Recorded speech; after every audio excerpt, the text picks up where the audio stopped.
ऐसी व्यवस्था बना दो, 5 साल तो सरकार रहेगी इनकी, ऐसी व्यवस्था बना दो कि हर 2-3 महीने में कहीं चुनाव करा दो और आप देखोगे सरकार डीजल, पेट्रोल, बिजली कोई भी भाव बढ़ने नहीं देगी। प्रधानमंत्री यूरोप में कह रहे थे कि हम दुनिया का पेट भरेंगे, गेहूं का निर्यात करेंगे, और कुछ ही दिन में आपने निर्यात पर प्रतिबंध लगा दिया।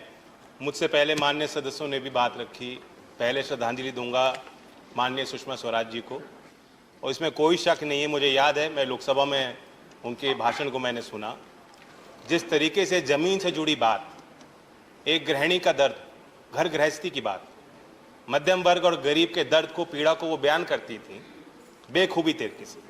तो उनसे प्रेरणा लेते हुए आज वो दायित्व हमारा है, हम कोशिश करेंगे, बाकी सरकार भी ऐसी हो जो सुने। मैं कुछ सुझाव देना चाहता हूं, क्योंकि हमने चर्चा की है खाद्यान्न के महंगाई के दर पे सभी सदस्यों ने बात रखी, लेकिन जो मूल बात यहां सदन में हुई है उससे मैं कुछ अलग राय रखता हूं। हम महंगाई की बात करते हैं, तुरंत आलू, प्याज, टमाटर पे आ जाते हैं। हमने क्या सीमेंट, सरिया, ईंट की बात की, ट्रैक्टर के भाव की बात की, पंप सेट के भाव कैसे बढ़ गए उनकी बात की, क्या किसान की लागत की हम चर्चा कर पा रहे हैं? मैं आंकड़े दूंगा। अप्रैल से जून 2020 ये जो 3 महीने हैं, अगर उसमें सीपीआई फूड इन्फ्लेशन 8% रहा, जो काफी होता है मैं मान रहा हूं, उसी समय में आपका WPI फार्म इनपुट इन्फ्लेशन 27.4% रहा। और यहां मैं लिव्ड एक्सपीरियंस बताना चाहता हूं, अनुभव बताना चाहता हूं, अगर आंकड़ा गलत हो, बहुत सदस्य यहां ऐसे हैं जो खेती करते हैं, जानते हैं, वो बता दें। 2014 में अगर 1 एकड़ के गेहूं के खेत पे ट्रैक्टर से आप जुताई करते, आपके औसतन 3000 रुपए खर्च हो रहे थे।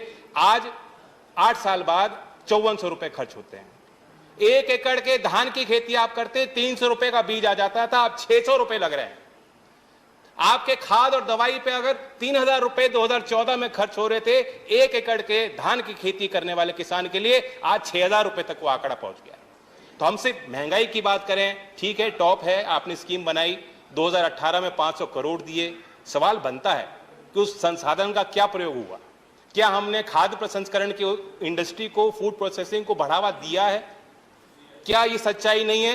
क्या टॉप टोमेटो से शुरू होता है, टमाटर से शुरू होता है, टमाटर के प्रोसेसिंग पे आप 12% जीएसटी वसूलना चाहते हो?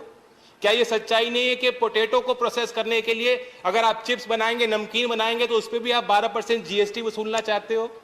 ये भी एक कारण है कि जो फूड इन्फ्लेशन है वो बेकाबू हो रहा है। मैं आग्रह करूंगा, वित्त मंत्री को मैं सुझाव देना चाहता हूं कि अगर आप सीपीआई में जो वेटेज है फूड का, अगर आप उसे घटा देंगे तो ये जो चर्चाएं बेवजह होती हैं, आप पे भी दबाव कम होगा।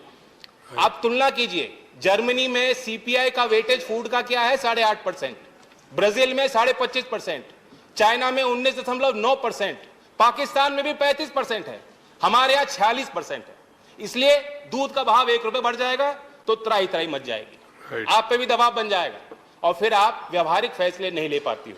हमने देखा है, दुनिया ने देखा, कॉमर्स मिनिस्ट्री डेलीगेशन तैयार कर रहा था, एक्सटर्नल अफेयर मिनिस्ट्री पीएम को ब्रीफ कर रहे थे, प्रधानमंत्री यूरोप में कह रहे थे कि हम दुनिया का पेट भरेंगे, गेहूं का निर्यात करेंगे, और कुछ ही दिन में आपने निर्यात पर प्रतिबंध लगा दिया। ऐसे फैसले ना हो, इसलिए मेरी मांग है। दूसरी बात, मैं अभी कंक्लूड कर रहा हूं, मेरी सहानुभूति है वित्त मंत्री जी के साथ, क्योंकि जब से वो आई हैं वो मजबूर होकर क्राइसिस मैनेजमेंट मोड में उन्होंने काम किया, लेकिन हमें सिनेरियो प्लानिंग करनी चाहिए, भविष्य की प्लानिंग योजना हमें बनानी होगी।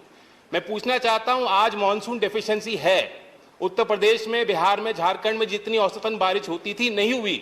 23% धान की बुआई उत्तर प्रदेश में कम हुई है। क्या वहां के कृषि मंत्री विभाग ने कोई मीटिंग ली है? क्या आपने उनके साथ बैठक ली है? क्या आप उनके साथ बैठक लेंगी? उसका जवाब मैं आपके उत्तर में जानना चाहूंगा।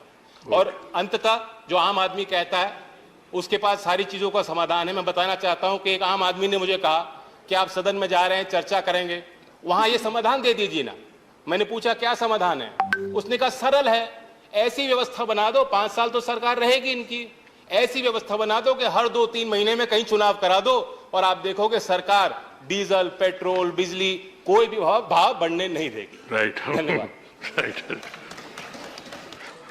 इन्होंने कोई राजनीति किया नहीं, सुझाव दिया, आप उसको स्वीकार करेंगे ना करेंगे अलग बात है। ऐसी चर्चा ऐसी होना चाहिए सचमुच में।